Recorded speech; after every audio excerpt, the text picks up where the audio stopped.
The strategies that I'm sharing with you today are key for any gardener in any location for any planting area. It's a thought process. Hi, my name's Jennifer, and I'm a garden care manager, coach, and consultant in Zone 9 here in South Texas. So the first step in understanding what makes a successful garden and the thought process to help you achieve a successful garden has to be an unselfish step.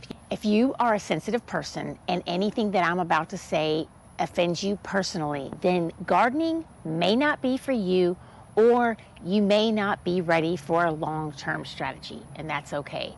But what I'm going to share today is really designed for the people who are extremely devoted and dedicated and committed to the long-term success of their gardening.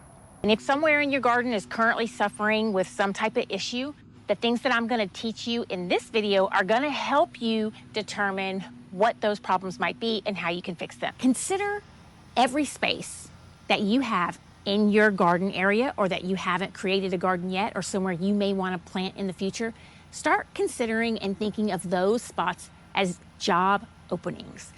Every place is a job opening, and you're looking for a plant who can fulfill that job. Picking out a plant based on its looks is just like hiring somebody based on their headshot. That doesn't make sense. If you have not identified where you have a job opening, then you cannot pick out the plant to fill that job. So when you go shopping for plants without knowing where it's going to go first, it's just like hiring somebody for a job that's not available. That is how complicated the situation becomes quickly as far as your investment's concerned for time and money. Real estate is value. And when you put a plant in there, you are trying to add to the value of that real estate. And that's why I call it a job. So once you've identified where you have job openings, whether it's a balcony or a garden or your existing landscape, you see an empty spot that you would like something to be, these are places where you would have job openings. Say you have the duty of hiring an accountant, and you come in and you meet this person and you just love their personality, you love the way they look, you get along great. And then you look at their resume and you see that really they're a scuba instructor. So would you follow through with hiring a scuba instructor to perform the job of an accountant? Does that make any sense? And that is the same mindset that you should be looking at the place that you plan on putting a plant. Every plant tag is like a resume. These are their qualifications. These are the conditions that they rely on to do their job. There's just no reason to challenge what conditions the plants need to thrive. That's all it means. So you have to look at the opening you have and match it to the correct plant. So the one thing that everybody has to come to terms with, that's the hardest for people to come to terms with at the same time, is you have to look at plants less like decorations and more like job candidates. And that's just how Mother Nature works. These rules are already determined by Mother Nature. And the reason why those rules exist is because that plant has a job to do. It really does. Their primary job is to reproduce. And normally for us, when we're growing plants, it's because we want the flowers, and the flowers are part of that reproduction process. So if we're not giving them the fuel to perform that job, you're not going to get the performance of them reproducing, which in turn comes out as blooms. So that is one thing that when you're planting perennials, you need to keep in mind. It's very important to understand what job openings you have for a perennial to go. You need to find the plants that want that job, not the plants you want to see there. There's such a difference there, and that's where the emotional problems start creeping in, is when somebody wants something more personally and emotionally than accepting what the job has to offer. By eliminating that right there, when your emotions start to step in, because you want a certain plant in a place, regardless, and you haven't sun mapped it, you just know you want that plant there, sure, it may work out, but your success rate is not going to be because you knew what you were doing. It's just because you got lucky. And when you get lucky, yeah, it's great. And sometimes that may work for the long term. But if you want to make sure your investment is well spent and that your real estate value is going to increase and be maximized, you have to match your job openings to your applicant's qualifications. Here's an example.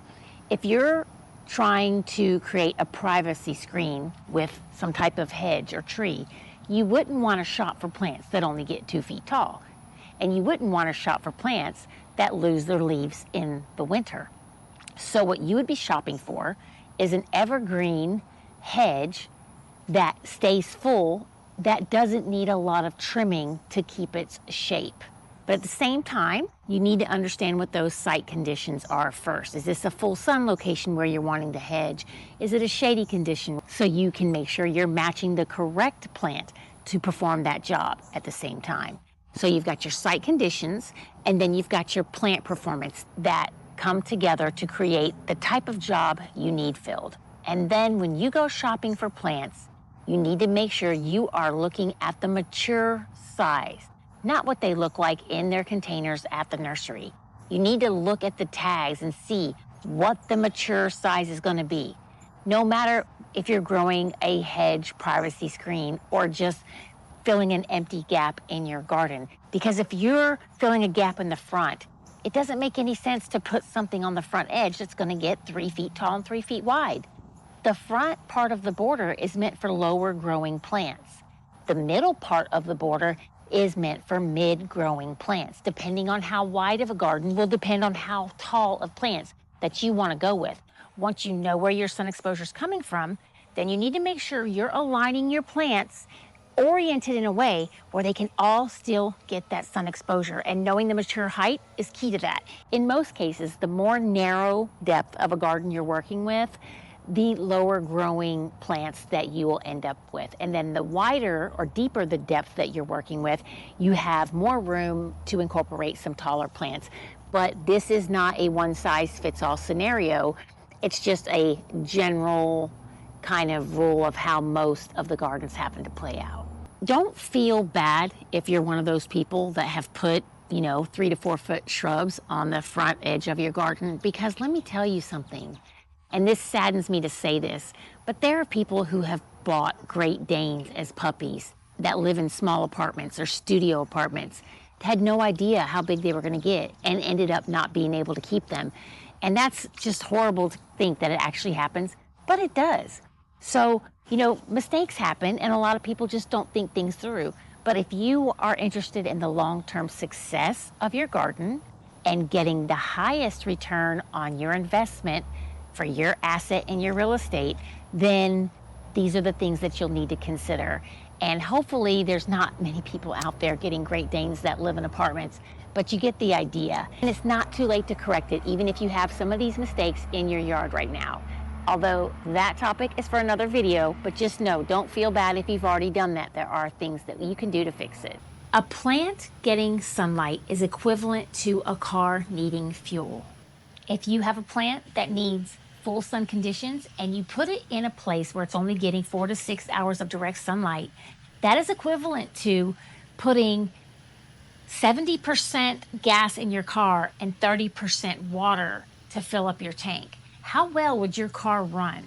And how well would you expect your car to run under those conditions? What's going to happen is things will deteriorate. It's not going to be as obvious to us right off the bat as it would be putting water in our gas tank, but long term, that's what's happening. It just can't work.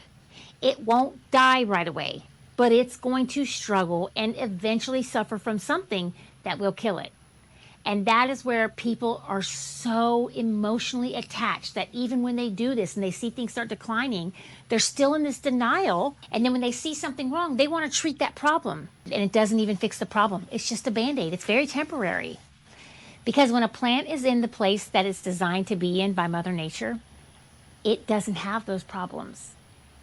It's already in the conditions that it can have its natural defense mechanisms in place. By putting this plant in a less than perfect location, you're denying it the opportunity to build those defense mechanisms and perform its primary duty of reproduction, especially when it comes to perennials. When you're wanting those blooms and you're not putting it in the right conditions, it cannot perform for you. We wouldn't put less percentage of gasoline in our car than it needs to function and then switch off the rest with water. And we wouldn't hire somebody to do a job that just simply doesn't have the skills. And when you put a plant in the wrong place, That's what you're doing. You're putting water in your gas tank and you're hiring somebody who doesn't have the skills to perform a job. So those two things are not things that we would do in reality in the world. So why are we doing it in our gardens? So the best thing that you can ask yourself is, are any of the problems that you have right now in your yard potentially related to that condition? Because there's a 90% chance it is. In my line of work, I have come across that issue more than any other issue out here. Sometimes it's by accident, sometimes it's deliberate, sometimes it's just sheer denial, but that is the most common problem that can be solved with a simple adjustment. A lot of this takes the strength and the courage to accept the fact that you might be planting your garden selfishly. You might be looking at plants too personally and emotionally and expecting them to perform jobs they were never meant to perform. And that is the reason why most garden problems occur, is because people are shopping based on their emotions and desires and not really making it about the plants. And when you're gardening, it's all about the plants and less about us. So you've got to remove your wants and desires from the actual plants, because the key strategy here is knowing how to match the right plant for the right spot. And then when you've done that, you have increased your success rate as close to 100% as you can get. What I hope you've taken away from this video is that when you're out shopping for plants, you don't focus on how the plant looks, and please don't purchase a plant for how it looks that day or the size that it is that day and where you think it's going to fit that day. You're purchasing the plant because you know you've got a space for what that plant's going to be doing in 2 to 3 years.